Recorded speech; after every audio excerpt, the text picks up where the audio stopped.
Welcome to the University of the East, where you can enhance your skills and make your dreams come to life. UE is one of the Philippines' leading universities, operating for 75 years already. Over 1 million alumni who have made their mark as leaders and achievers in various fields of endeavor across the country and around the world. University of the East offers lots of courses and opportunities waiting for you. Your tomorrow begins in the East. Be a Red Warrior. Enroll now.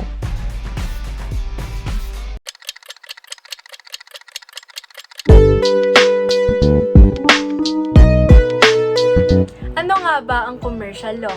Ang commercial law, o kilala rin sa tawag na mercantile or trade law, is a body of law that can be applied sa mga rights, relations, conduct of persons, and mga businesses na engage in commerce, merchandising, trade, and sales. It is often considered as a branch of civil law that deals with issues of both private and public law.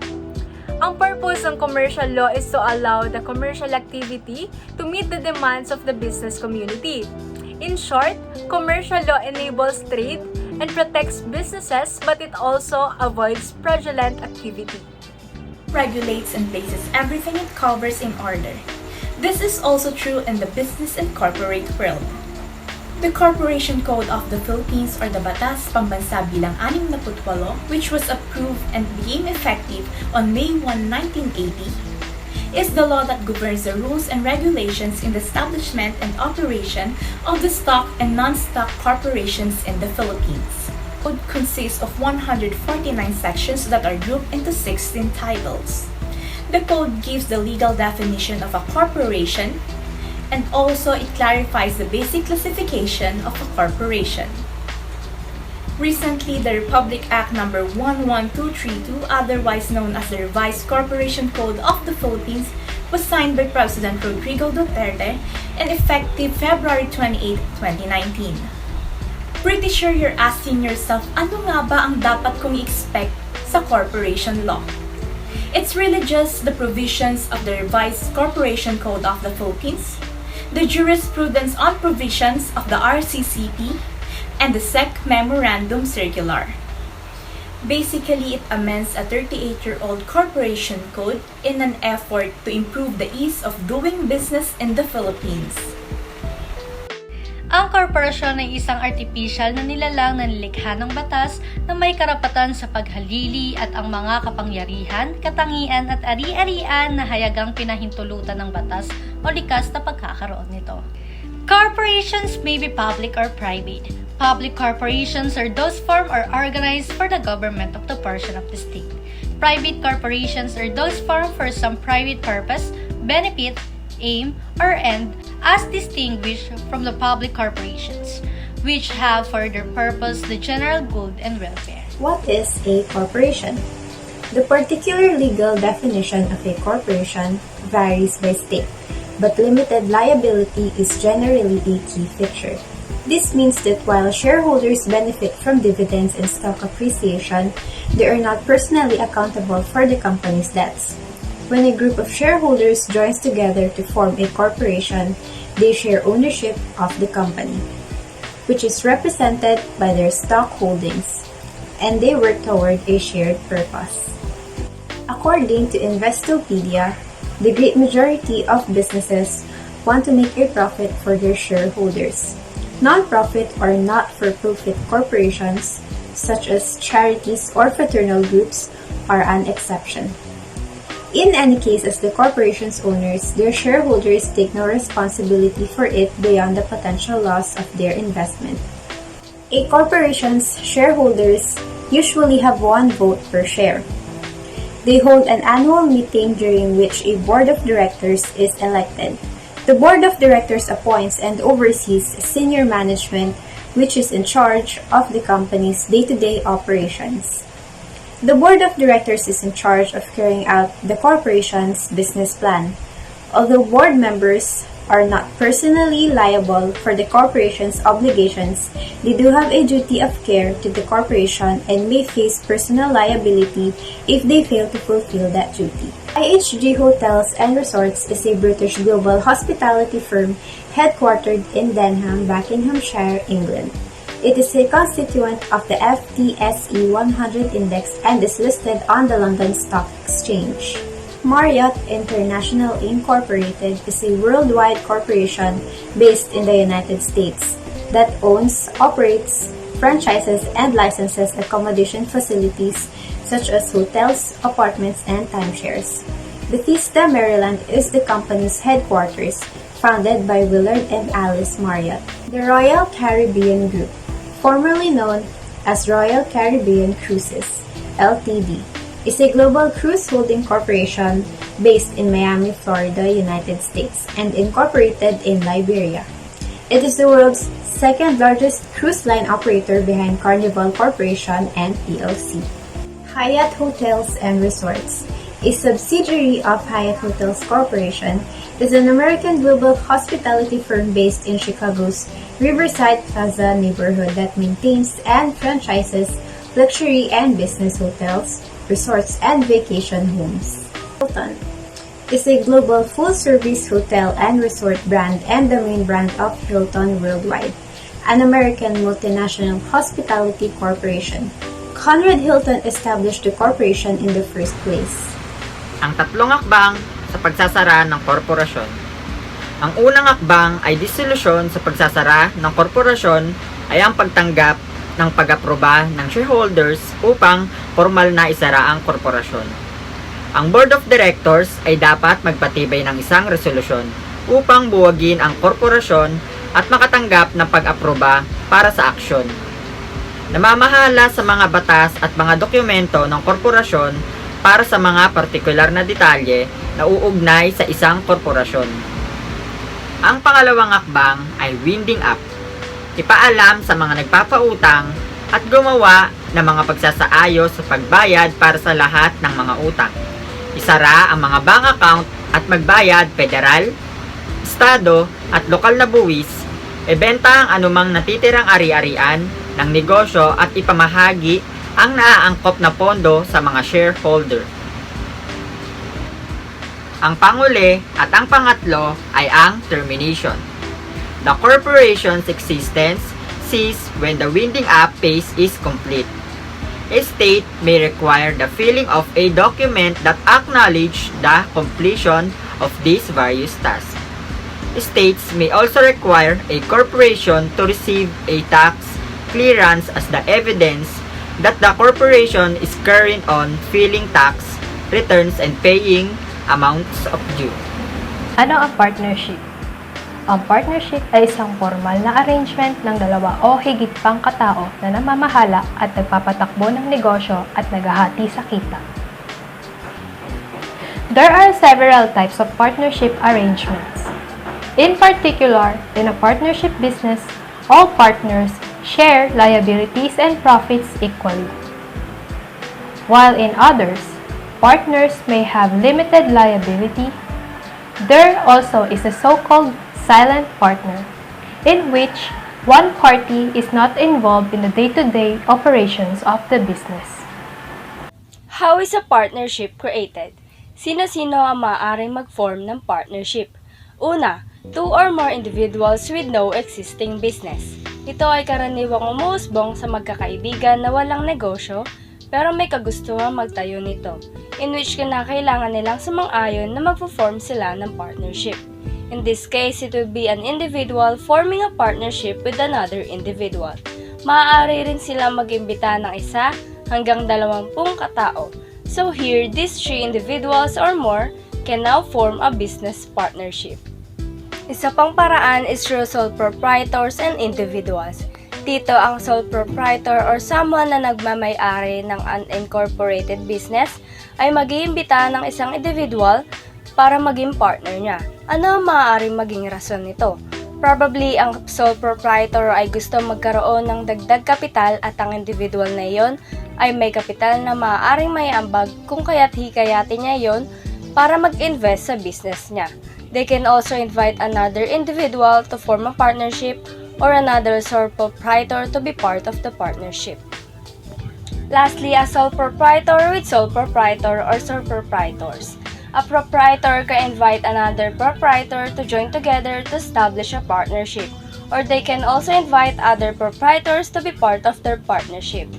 Take note that the number of partners is a minimum of 2 and a maximum of 50 in any kind of business activity. However, there are businesses where the maximum number of partners is less than 50, and one of these businesses is a bank, which its maximum number is 10.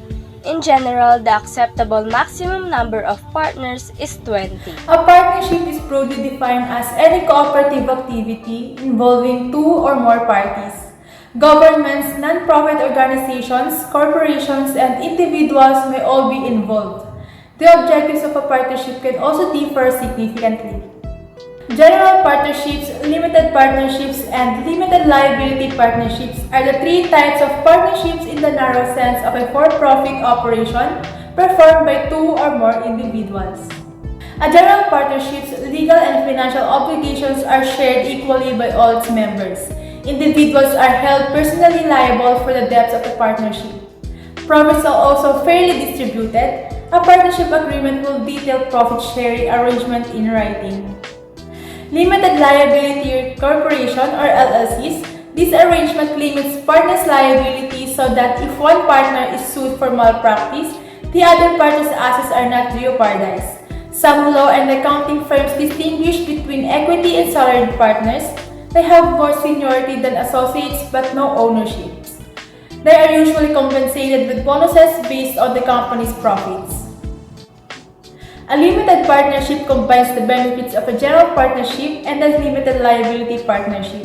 A general partner is a partner who is personally liable for the partnership's debts. Another person serves as a silent partner with liability limited to the amount invested.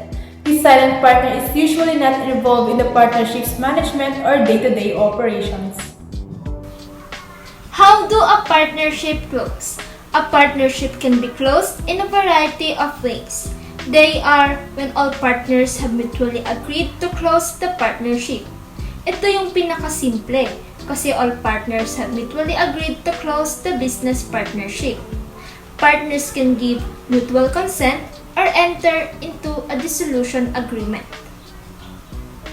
Next is the obligatory dissolution. A company may be forced to close if any of the following activities, like all partners or all partners except one, are declared bankrupt. The company engages in illegal activities such as dealing in drugs or other illegal products. Dissolution is contingent on certain unforeseen events like expiry of fixed-term partnership.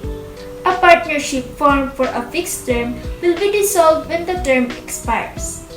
Completion of a task. A partnership may be formed for the purpose of completing a specific task or achieving a specific goal. The partnership will be automatically dissolved once the task is completed. Death of a partner. If there are only 2 partners and one of them dies, the partnership firm will dissolve automatically. Court dissolution. If one of the partners becomes mentally unstable, misbehaves with the other partners, or fails to follow the terms of the agreement, the other partner may file a case in court to close the partnership. Ang insurance ay isang kontrata that represented by a policy, kung saan ang mga individual na nag-avail nito sa mga insurance company ay makatatanggap ng financial protection or reimbursement. It aims to reduce economic uncertainty and make accidental loss manageable. Ginagawa ito sa pamamagitan ng pagbabayad ng napagkasunduan na halaga or insurance premium sa mga professional insurer. Kung sakali man na magkaroon na hindi inaasahan na pangyayari, ang insurance company ang magko-cover ng mga expenses in the event of such a loss. Blood relations and dependents. Your parents, spouse, children, and others, these who financially rely on you, have an insurable interest. They will be financially vulnerable while you are away. The proceeds for your life insurance policy will be used to cover a variety of expenses, needs, and liabilities. Employer. Yes, your employer may have a vested interest in your success. If you are a significant employee whose loss would be costly to the company, you may be eligible for life insurance. ang kumpanya na pinagtatrabahoan mo ay nagbibigay ng key personal insurance at sa oras na magka-aksidente o mga bagay na hindi inaasahan, ang mga empleyado ay nakakatanggap ng halagang benepisyo. The employer received the sum assured. Your company would utilize the life insurance proceeds to offset any financial losses incurred as a result of your absence. What are the available insurance in tourism? Commonly types of insurance policies required by tourism operators include commercial general liability, CGL, property insurance, and accounts receivable insurance. CGL insurance can be one of the most important coverage, but unfortunately, it can also be one of the most difficult and expensive to obtain as it cover operations for liability if an accident occurs, including bodily injury, medical payments, and personal injury. Property insurance provides coverage for the financial risk associated with loss of assets such as buildings, equipment, and merchandise. Accounts receivable insurance can cover a large proportion of account receivables if a customer fails to pay due to default or insolvency, thus providing a considerable safeguard to any tourism operation. Ano ang insurance at kahalagahan nito sa industriya ng turismo? Nagbibigay ito ng komprehensibong saklaw upang matugunan ang mga panganib sa kapaligiran at pagkakalantad ng kinakaharap ng mga negosyo. Sinasaklaw nito ang mga gastos na nauugnay sa pinsala sa katawan ng ikatlong partido at pinsala sa ari-arian, mga legal na gastos at mga gastos sa paglilinis. All-inclusive travel insurance ay may tatlong uri ng insurance. Una, medical insurance. This will reimburse medical fees because of a medical emergency that depends on the situation. Ang insurance na ito ay hindi health insurance, ngunit ito ay pang-emergency medical coverage lamang. Mga halimbawa, emergency transportation, medical prescriptions, lab tests, at marami pang iba. Pangalawa, cancellation insurance. It is often sold as optional coverage to a base travel insurance policy.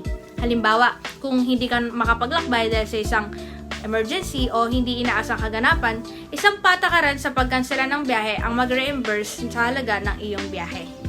At ang pangatlo at ang panghuli ay luggage insurance. Ang saklaw ng insurance na ito ay pagkawala ng bagahe at pagkaantala ng bagahe. Para sa pagkawala ng iyong mga bagahe, sila ay nagbibigay ng reimbursement pati na rin para sa mga sakop na items na ninakaw or nawala. And as for the baggage delay, allows you to purchase essential items you need for your personal comfort while you're waiting for your bags to arrive. It is typically only available on the outbound part of the trip. Ang mga insurance na ito ay sakop lahat upang maprotektahan at maiiwasan nito ang mga pagkalugi sa pananalapi sa hinaharap para sa mga manlalakbay. Isang example ng matagumpay na korporasyon sa industriya ng turismo ay ang Philippine Airlines or PAL owned by Mr. Lucio Tan. And let me tell you some of their travel insurance benefits. First, personal accident. Kung sakaling mamatay or maging permanente kang disabled dahil sa aksidente habang bumabiyahe, or kung valid pa rin ang iyong insurance during the time of the accident, maaari kang bigyan ng allied bankers ng huge lump of cash benefit. At kung hindi naman ganoon kalalang yung natamo sa aksidente or pagkakasakit mo, as an insured passenger, ang allied bankers ang magko-cover ng iyong medical expenses. Meron din silang emergency medical evacuation para mailipat ka if you're injured or sick while traveling, na approve at coordinated sa PAL Travel Assistance. At kung sakali namang mawala o masirang yung gamit o bagahe while in the possession of the hotel staff or common carrier or as a result of forceful taking by violent means, allied bankers will also pay for it. Some insurance benefits for the delays are baggage delay and flight delay. For baggage, babayaran ka ng allied bankers and based sa kanilang table, for each consecutive 12 hours delay, ang minimum pay ay 5,000 up to 50,000 pesos. For the flight delay, babayaran ka ng allied bankers for each consecutive 12 hours delay due to strikes or industrial action, masamang lagay ng panahon, mechanical breakdown or structural defect on which the minimum amount to be paid is 1,000 up to 50,000 pesos.